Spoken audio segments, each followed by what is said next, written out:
तो शुरुआत करते हैं। तो शुरुआत करता हूँ। पहला ऑब्जर्वेशन ये है कि जब आप हारने का डर खो देते हैं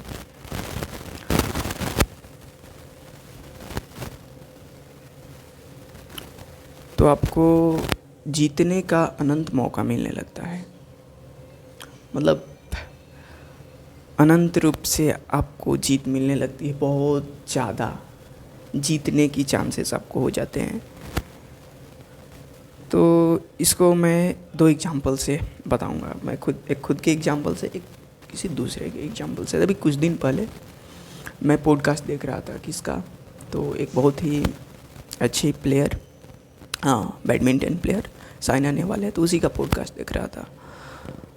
तो भाई साहब जब वो चैम्पियन थी, वर्ल्ड चैम्पियन थी, उसी समय वो एक वर्ल्ड के 7th या 8th हाईएस्ट चैम्पियन, वो जब सेकंड चैम्पियन थी, वर्ल्ड चैम्पियन, वो 8th चैम्पियन के साथ खेल रही थी मैच। और वो उससे बहुत आगे थी। साइना नेहवाल जो मरीना करके इंडोनेशिया की कोई प्लेयर थी, तो उसके साथ खेल रही थी। तो वो उससे बहुत आगे चल रही थी साइना नेहवाल, और वो लगभग हारने ही वाली थी मरियाना। लेकिन बीच में टाइम आउट होता है और जाकर वो अपने कुछ कोच से बात करती है। कोच उसका बात कहता है उसको, और वो जबकि बहुत पीछे थी, 10-12 पॉइंट पीछे थी, और वर्ल्ड के सेकंड जो अच्छा खेलने वाला है वो 8th के साथ खेल रहा है, उससे 10-12 पीछे चल रहा हो, और वहाँ से कम बैक करके आगे निकल जाना, उसको हरा देना, कितनी बड़ी बात होती है। वो जो हारा है उसी से जाकर पूछेगा तो और अच्छे से एक्सप्लेन करेगा। तो शौक थी खुद में। साइना नेहवाल बोली कि कैसे हरा दी, हमको भी समझ में नहीं आया, इतना अच्छा कम बैक की। तो फिर मैच ख़त्म हुआ तो जाकर उससे पूछी कि तुम्हारा कोच ने तुमको बताया क्या क्या कि तू इतना खतरनाक खेलने लगी अचानक। तो बोली कि जस्ट अब तो हार ही रही है, तो खुल के खेल बढ़िया से। और वो इतना अच्छा खुल के खेली, इतना अच्छा खुल के खेली कि वो बस सबका मुंह खुला का खुला रह गया। तो ऐसे ही है, बस हारने का डर हटा दो, अनंत जीत दौड़े आएंगे बहुत।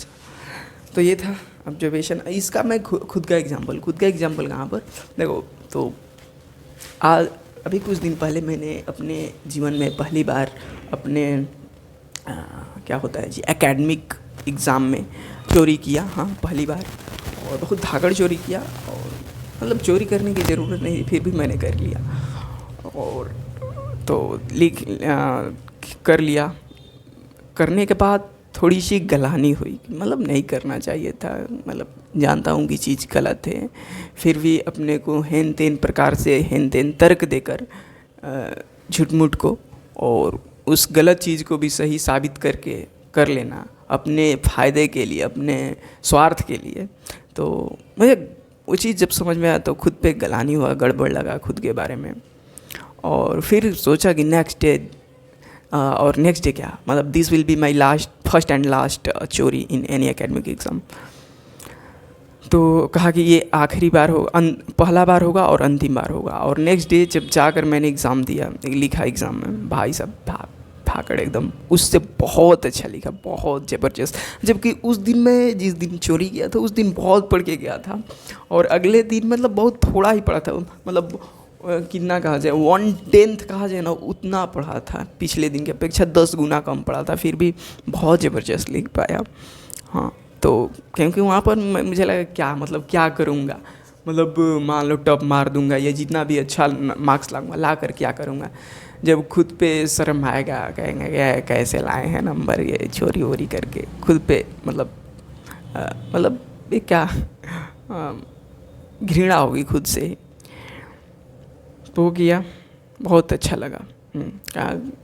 तो मतलब शुरू से मेरा ऐसा स्वभाव ही रहा है कि मतलब क्या हारने से मतलब डरना नहीं है, हाँ just play the game, don't care about the winning and the loss the game. हार और जीत तो अपना आउटपुट के चीज़ जो भी मतलब मिले ठीक है, मेन फोकस करना है खेलने पर, हाँ खेलना नहीं छोड़ना है, ठीक है। हाँ तो बस हार को त्याग दीजिए, बहुत बहुत जीत मिलेगी। हार को मतलब हार के डर को त्याग दीजिए। आगे चलते हैं, आगे आगे आगे बहुत बहुत अभी सुंदर है। हाँ तो अभी एक ज़बरदस्त हमें मिला ऑब्जर्वेशन अभी दिन ही में। अचानक सोच रहा था कि अब कि शिक्षक एक सब्जी वाले से भिन्न कैसे है। आज के ज़माने में हम जिनको शिक्षक बोलते हैं, जिनको टीचर्स बोलते हैं, गुरुदेव बोलते हैं, वो लोग एक सब्जी वाले से भिन्न कैसे हैं, डिफरेंट कैसे हैं। ये मैंने अचानक दिमाग में आया, अचानक दिमाग में नहीं है, बड़ा चिंतन के बाद आया। अचानक कह देना थोड़ा अच्छा लगता है, लेकिन बहुत चिंतन के बाद आया। तो मैंने सोचा कि there is no different between a teacher and a sabzi wala, शिक्षक एंड अ सब्जी वाला। मैंने कहा कैसे, फिर खुद से पूछा कैसे, ठीक है बता अब कैसे, बोल तो दिया कैसे। तो मैंने कहा कि सब्जी वाला के पास जाओ, उसको पैसा दो, वो हमें सब्जी देता है, ठीक। शिक्षक के पास जाओ, शिक्षक के पास जाते हैं, स्कूल कॉलेज ट्यूशन जो भी हो, तुम्हारा इंस्टीट्यूशन जो भी हो जहाँ तुम पढ़ते हो, वहाँ जाते हो, अपने शिक्षक को क्या कहते हो, पैसे देते हो, और वो क्या कहते हैं, ठीक है हम तुमको अब शिक्षा देते हैं। हाँ शिक्षा देते हैं ताकि तुम फ्यूचर में सब्जी खरीद सको, आटे खरीद सको। हाँ यही ना, शायद हमें तो यही लगता है। हाँ कि क्या कोई ऐसा टीचर तुमको ज्ञान दिया है कि जो सब्जी और आटे खरीदने के अलावा काम आया हो। हाँ आया हो तो बता दो भाई, कमेंट में बता दो। हमें तो नहीं ऐसा दिखा अभी तक कोई टीचर, बहुत कम ही टीचर देखे हैं, बहुत थोड़े मोड़े टीचर दिखे हैं। ज़्यादातर तो वही देते हैं, सब्जी वाले की तरह होते हैं। सब्जी वाला के जैसे हम पैसा देते हैं वो सब्जी देता है, हम टीचर को पैसा देते हैं, वो हमें ज्ञान देते हैं ताकि हम फ्यूचर में सब्जी खरीद सकें। या कुछ ऐसा भी दिए हैं मतलब कि जो सच में तुम्हारे मनोदशा में, तुम्हारे सोच विचार में कुछ वृद्धि लाया हो। हाँ अगर ऐसा टीचर हैं तो अच्छा बात है, नहीं तो ऐसे टीचर नहीं हैं, तो ऐसे शिक्षक तुम्हारे पास नहीं हैं, तो उनको शिक्षक मत कहिए, सब्जी वाला कहिए। हाँ मैं भी कहना शुरू कर दिया हूँ अब ठीक ना। मतलब खोज रहा था बहुत दिनों से, मतलब लग रहा था कि मतलब वो टीचर नहीं है, कुछ है, मतलब और टीचर तो नहीं है, मतलब है कुछ नॉर्मल सा, जो अपने को विशेष दिखाने का प्रयास करते हैं आजकल कि नहीं नहीं आई एम द टीचर, मतलब वो ओहदा लेना चाहते हैं जो कि बहुत प्रतिष्ठित ओहदा है, वहाँ पर खुद को स्थापित करके, और खुद को मतलब उस रूप में नहीं किसी दूसरे रूप में स्थापित करके मैं बिजनेसमैन और जो भी है लुटेरे, मतलब जो भी हैं, मतलब आजकल तो देखा जाए तो ईटेक बिजनेस में देखा जाए जो शिक्षक बोल रहा है एडटेक में, तो सब हमें वही लगते हैं, उद्योगपति, साहू, सेठ, मतलब क्या खन्ना जी, साहब जी, जो लोग बड़े बड़े कंपनियों को खोल कर बैठे होते हैं वही हैं।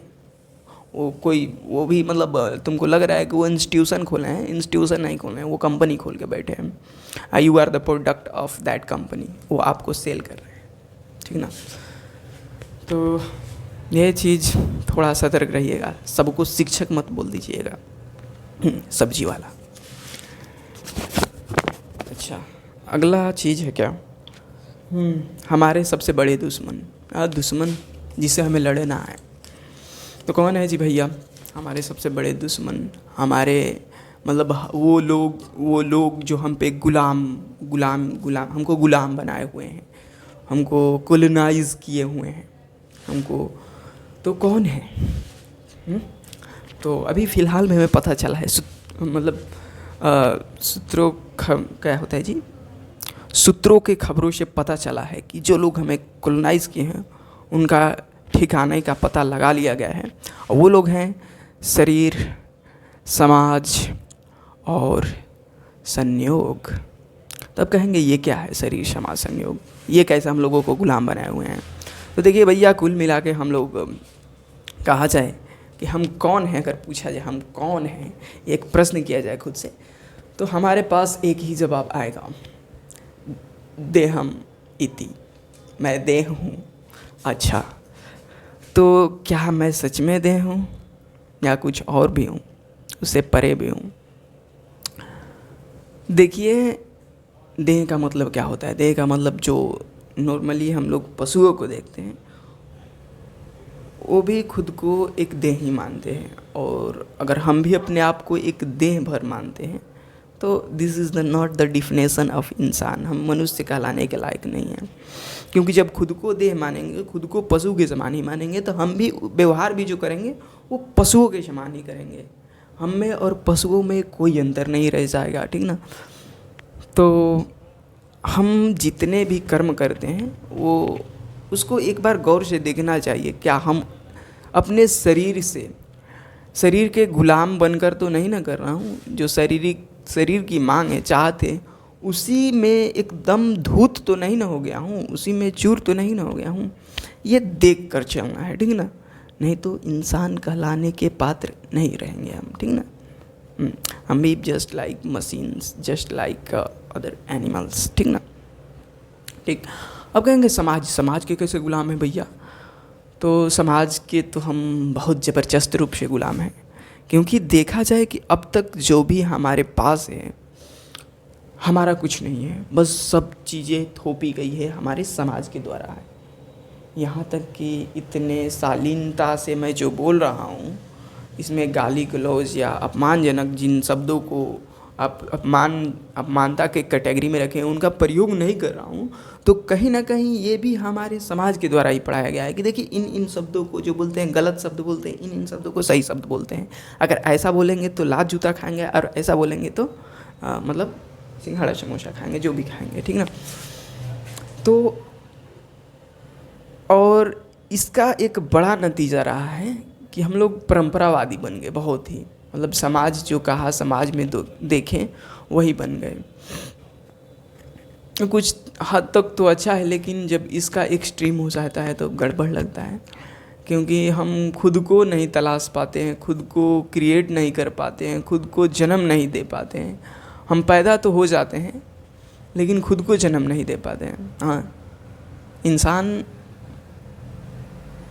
सच में जन्म लेता है, और सभी जंतु पैदा होते हैं, इंसान पैदा हो जाता है, लेकिन इंसान को जन्म लेने में न जाने कितने समय लग जाता है, और कभी कभी सही संगति ना मिले तो वो जन्म भी नहीं हो पाता है, और उसके पहले उसकी मृत्यु हो जाती है।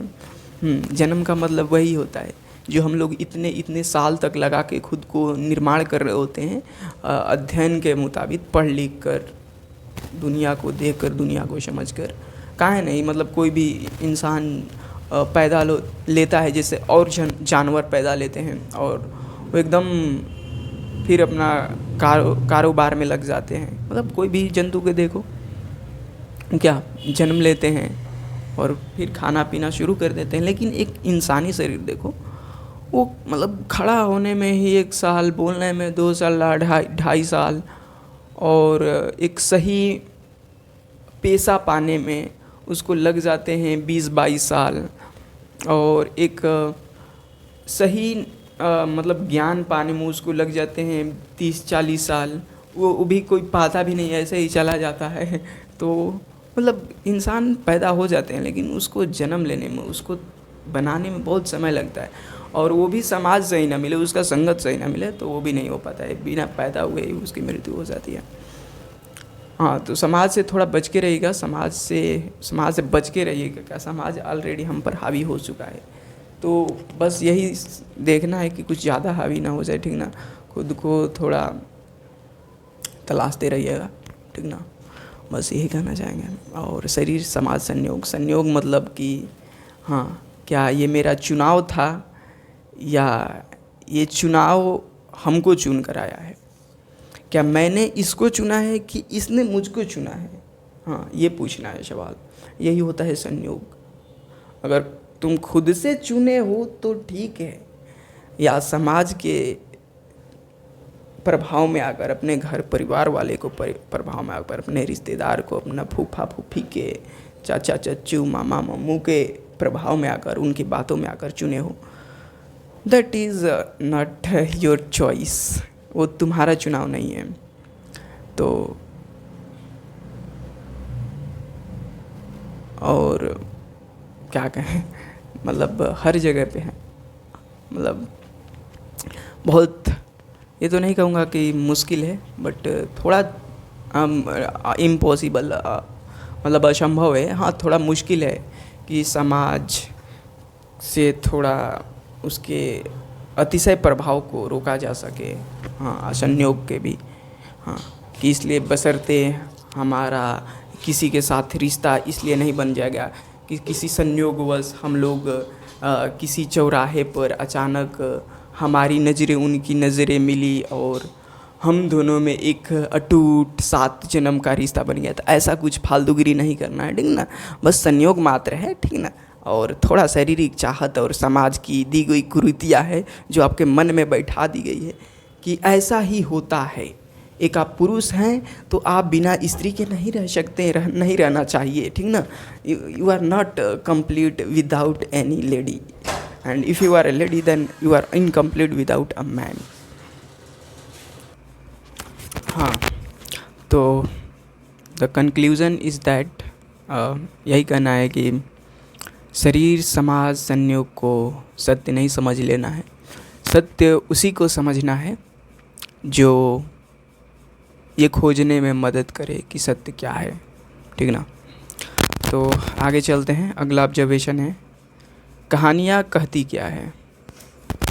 हम लोग बहुत सारी कहानियाँ, कविताएं आए दिन पढ़ते हैं, सुनते हैं, और उससे बहुत सारे हम लेसन्स भी लेते हैं। तो अभी मैं कल एक कहानी पढ़ रहा था, तो कहानी पढ़ के अपने एक जो रूममेट हैं उनसे पूछा कि, साथी थे, उनसे पूछा कि बताइए इन कहानी से आपको क्या सीख मिला, ये कहानी कहना क्या चाहती है। तो कहानी थी कुछ, कहानी थी मंकी पाव, हाँ, तो बंदर का पंजा करके कोई था कहानी। तो उस कहानी का मेन उद्देश्य यही था कि मतलब प्रकृति के साथ खिलवाड़ ना किया जाए, और जो विशेष हैं, मतलब क्या था कि एक पंजा था बंदर का, उससे अगर विष कोई भी मांगो 3 विष, तो 3 विष पूरा कर देता था, लेकिन उसके साथ कुछ अनहोनी भी हो जाती थी जिसको वो विष पूरा करता था। तो वही एक होते हैं महोदय, एक महोदय के दोस्त होते हैं, तो दोस्त आते हैं, उनको दिखाते हैं वो बंदर का पंजा, तो वो ले लेते हैं और लेकर बोलते हैं अगले दिन कि हमको बंदर के पंजे से कि हमको 200 पाउंड चाहिए। तो वो 200 पाउंड मांगते हैं, और अगले ही दिन क्या होता है कि उनके बच्चे का जो लड़का था फैक्ट्री में गिर जाता है, गिर के मशीन में उसकी मौत हो जाती है, और अगले दिन उसको कंपनी वाले एज ए कंपनसेशन 200 पाउंड दे देते हैं। तो बोला कि यही है कि मतलब झूठ-मूठ का विशेष के चक्कर में नहीं पड़ना चाहिए, मेरा दोस्त बोला। तो मैंने कहा क्या सच में ऐसा हम लोगों, ये कहानी हम लोगों को ये चीज़ सिखाना चाहती है कि हम लोगों को भी अगर कोई बंदर का पंजा मिले तो हमें विशेष नहीं मांगना चाहिए। ये क्या पॉसिबल है रियल लाइफ में हमारे साथ, ये कभी पॉसिबल होगा? तो क्यों हमें कहानी दी गई है, क्यों, क्या ऑथेंटिसिटी इसकी क्या है, हाँ क्या उपयोगिता है इसकी, क्यों ही दिया गया है? हम तो जानते हैं कि ऐसा कोई बंदर का पंजा हमें मिलेगा नहीं कि जिससे हम विशेष मांगेंगे और पूरा हो जाएगा। तो फिर हमें ये समझाना क्या चाहती है कहानी? तो किसी बहुत अच्छे इंसान ने कहा, किसी महान इंसान ने, कि जो कहानियाँ होती है, कविताएं होती हैं, वो प्रतीकात्मक होती हैं। वो तो सीधे तौर पे कुछ कहती ही है, उससे कहीं ज़्यादा थोड़े अप्रत्यक्ष रूप से कहती है। डायरेक्टली अगर इतना कहती है तो इनडायरेक्टली इतना वो बातें कह जाती हैं, और वही समझना होता है। कहानी का मुख्य उद्देश्य यही होता है, ये नहीं होता है, वो जस्ट एक एग्जाम्पल होता है कि इस तरह का सिचुएशन आए तो हमें ऐसा ऐसा ऐसा करना चाहिए। और उस तरह के सिचुएशन लाखों करोड़ों हज़ारों की संख्या में हो सकते हैं, बस देखना है कि वो सिचुएशन हमारे साथ हमारे दैनिक जीवन में आते कहाँ हैं। तो मैंने सोचा कि वो क्या मतलब क्या सिखाना चाहता है वो मंकीज़ पाव जो है, कि वो मांगा 20 और इधर वो तो 20 मिल गया, लेकिन उसके चक्कर में कुछ उससे भी बड़ा चला गया। तो यही सिखाना चाहता है कि हम बहुत सारी कामनाएं रखते हैं कि कुछ ऐसा हो जाता, ये हमको मिल जाता तो कितना अच्छा होता। और खुदा ना खास्ते हमारे जीवन में ऐसा होता भी है कि हम विशेष मांगते हैं, कि हम लोग इच्छा मांगते हैं भगवान के मंदिर में जाकर या कहीं भी अल्लाह खुदा के पास, मतलब पेड़ों के पास, पेड़ों को भगवान मानते हैं या फिर जो भी अपन जहाँ जिसको भगवान देवता मानते हैं वहाँ पे जाके विशेष मांगते हैं, और उसमें से बहुत सारे विशेष पूरा भी हो जाते हैं। और हम देखते भी हैं कि उस विशेष के चक्कर में उस छोटी सी विष को पाकर हम एक बड़ी उपलब्धि को गवा देते हैं। एक बड़ा चीज़ जो हमारे पास था उस छोटे के आने से हमसे चला जाता है। जैसे कि वो 200 पाउंड लिया, उसका बचा चला गया, ठीक ना। बस देखने के लिए दृष्टि चाहिए, ठीक ना, हम कि वो कहाँ हम चीज़ों को खोते हैं। तो यही बताना चाहता है कि हम छोटी इच्छाओं के चक्कर में, छोटी अपनी चाहतों के चक्कर में कोई बड़ी चीज़ों को हम गंवा देते हैं, कई बड़ी चीज़ों को गंवा देते हैं। तो यही देखना होता है, कहानियाँ यही बताती हैं, ठीक ना। अब वो कई चीज़ें हो सकती है, अगर अपने दैनिक जीवन में झांकेंगे, देखेंगे, गौर करेंगे, अवलोकन करेंगे तो, ठीक ना। तो यही समझना है, ठीक। कहानियों को, कविताओं को बहुत गहरे से लेना है, उनको सीधे सीधे तो लेना है ये कि सीधे सीधे कह क्या रहा है। उससे ज़्यादा हमें ये देखना है कि ये इनडायरेक्टली और क्या हमारे जीवन में बताना चाहता है, ये हमें किस तरह से हमारी मदद करना चाहता है, और किस तरह से नहीं, किस तरह से हमें मदद करना चाहता है, ये पूछना है। तो चलते हैं अगले के तरफ।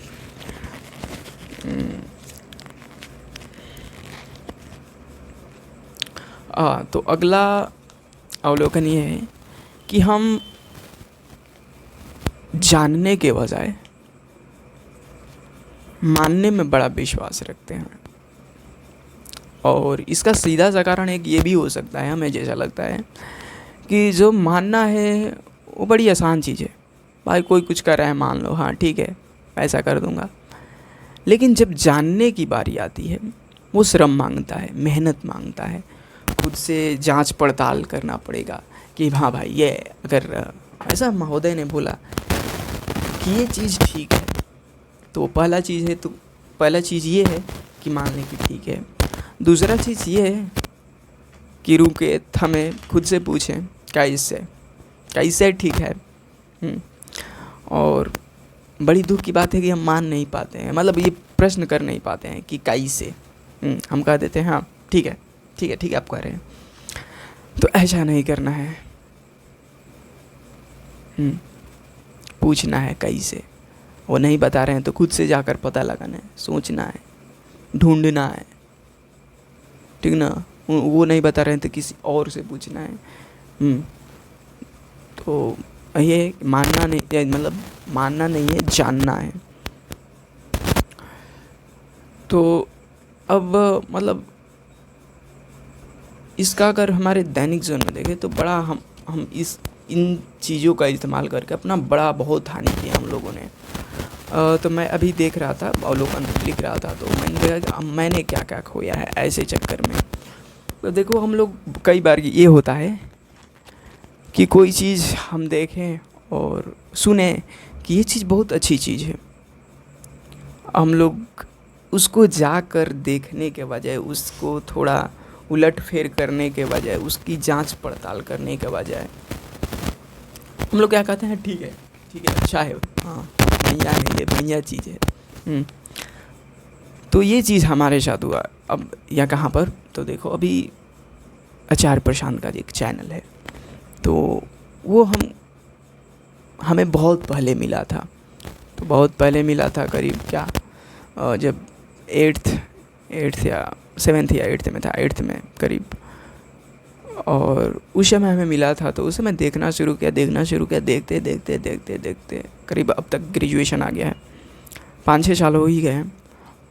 अब तक मुझे लगता था कि ये बहुत अच्छे इंसान हैं, बहुत मतलब ज्ञानी किस्म के हैं, बस इतना ही मानता आया था, बहुत ज्ञानी है कुछ ये विशेष। हाँ, मानते आया हूँ, पूरा बहस भी लोगों से कर देते नहीं, ये जो कर रहा है बंदा ठीक कर रहा है। लेकिन जब हमसे कोई प्रश्न कर देता था कैसे ठीक कर रहा है, तो मेरे पास ही जवाब नहीं होता था। अब उसको बातों को जाकर किसी दूसरे के पास बोल देता था कि ये बात ठीक है, उनकी बातों को अपनी बात बनाकर बोल देता कि ऐसा करना चाहिए। जब मुझ पे प्रश्न उठता तो मैं जवाब दे ही नहीं पाता।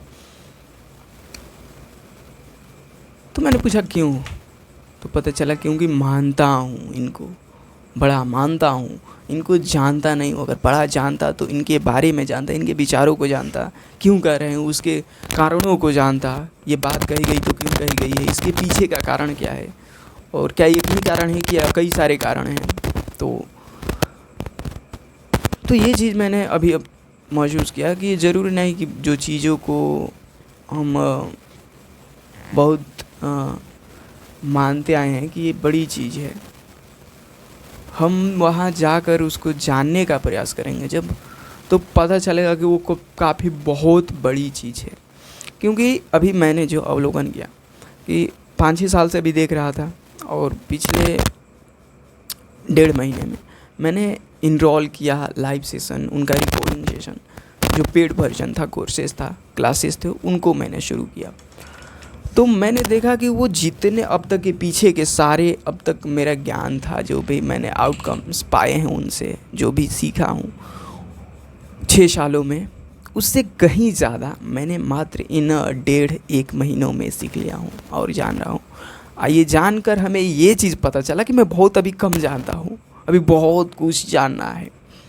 तो ये मुझे मतलब बड़ा आश्चर्यजनक थोड़ा विचार लगा कि जिस चीज़ को मैं मतलब बड़ा मानते आया था, जानने के बाद पता चला कि बहुत बड़ा है। और सच कहूँ तो अभी अच्छे से जान भी नहीं पा रहा हूँ, बस ये भी एक तरह से मान्यता भी कह सकते हैं, क्योंकि जानूँगा तो जानने में बहुत समय लगेगा, वो समय मांगता है, श्रम मांगता है। हाँ, और मैं अपनी मान्यता को बताकर मैं वो श्रम से, उस मेहनत से दूर नहीं जाना चाहता, इसलिए मैं कहूँगा पहले जानूँगा और अच्छे से, और जानने की ही इच्छा रखिएगा, ठीक ना, बहुत मज़ा आएगा। नहीं तो बस चीज़ों को मानते आएंगे, आप बुरे से बुरे चीज़ को, आप अच्छे से अच्छे चीज़ को भी नहीं पहचान पाएंगे अगर उसको मान लेंगे कि अच्छा है। ज़रूरी नहीं है कि वो मतलब जिसको अच्छा कर दिया गया वो अच्छा हो सकता है कि उससे कहीं ज़्यादा अच्छा हो। वो कब पता चलेगा, जब जानेंगे। जिसको अच्छा गया ज़रूरी नहीं है कि वो अच्छा हो, बहुत बुरा भी हो सकता है, ये कब पता चलेगा, जब उसको जानेंगे। मानेंगे नहीं कि अच्छा है, ये बुरा है तो बुरा है, जाकर जानिए उसको, ठीक ना। तो ये करना है, थोड़ा परिश्रम करना है, मेहनत करना है, ठीक ना, चोरी नहीं, देह चोरी नहीं बोलते हैं इसको, ठीक। धन्यवाद, मिलते हैं बहुत जल्दी नेक्स्ट वीडियो में।